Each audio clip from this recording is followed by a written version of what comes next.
নমস্কার বন্ধুরা, চম্পাস কিচেনে সবাইকে স্বাগত জানাই। আজকে তোমাদের সাথে শেয়ার করব কলার থোড়ের ছেচকি। খুব সহজে এই সাবেকি রান্নাটা আমি কি করে করি, চলো তার রেসিপিটা চটপট দেখে নেওয়া যাক।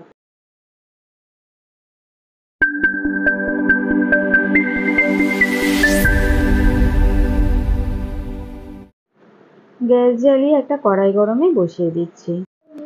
হাই ফ্লেমে কড়াইটাকে ভালো করে গরম করে নিয়ে দিচ্ছি 3 টেবিল স্পুন সর্ষের তেল। তেলটাকে ভালো করে ধোঁয়া ওঠা অব্দি গরম করে এবারে দিচ্ছি 1 মুঠো চিনেবাদাম।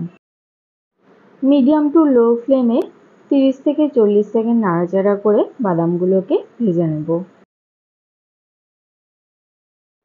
কিছুক্ষণ ভাজার পরে দেখো বাদাম থেকে কিন্তু খুব সুন্দর একটা গন্ধ বেরিয়েছে আর বাদামগুলো সম্পূর্ণ ফেটে গেছে।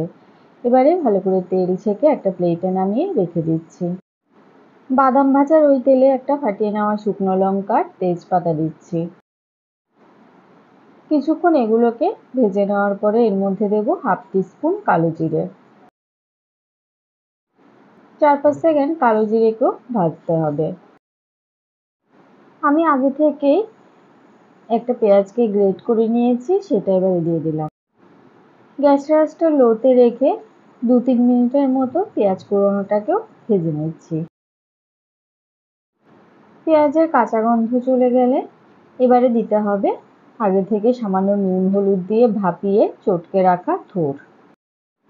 আমাদের চ্যানেল চম্পাস কিচেনের রেসিপিগুলো যদি তোমাদের ভালো লাগে তাহলে অবশ্যই চ্যানেলটাকে সাবস্ক্রাইব করে নেবে এবং পাশে থাকা বেল আইকনটাকে প্রেস করে দেবে। এতে করে যখনই আমি নতুন ভিডিও আপলোড করব সাথে সাথে এই নোটিফিকেশন তোমাদের কাছে পৌঁছে যাবে। তেলের সাথে থোড় ভালো করে মিশিয়ে নিয়েছি। এবারে দিচ্ছি 4টে চেরা কাঁচা লঙ্কা আর 1/2 টিস্পুন লবণ, 1/2 টিস্পুন হলুদ গুঁড়ো দিলাম। খুব সামান্য 1/2 চা চামচের মতো চিনি দিয়েছি।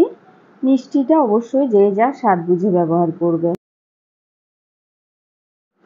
সমস্ত উপকরণ খুব ভালো করে থোড়ের সাথে মিশিয়ে গ্যাসের আঁচটা লোতে করে দিয়ে এর সম্পূর্ণ জলটাকে শুকাতে দেব। আর অবশ্যই করে কিন্তু 2-3 মিনিট অন্তর অন্তর থোড়টাকে একটুখানি উল্টে পাল্টে নাড়াচাড়া করে দেবে।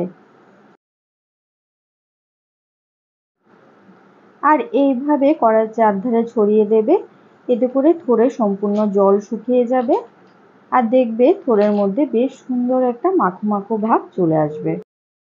আর এইভাবে মোটামুটি 10 মিনিট রান্না করার পরে থোড় কিন্তু হয়ে গেছে। লাস্টে ভেজে রাখা চিনেবাদামটা উপর থেকে ছড়িয়ে দিচ্ছি। বাদামগুলোকে থোড়ের সাথে মিশিয়ে নিলেই কিন্তু আজকে দারুণ সুস্বাদু থোড়ের ছেচকি গরম গরম ভাতের সাথে পরিবেশন করার জন্য একদম রেডি।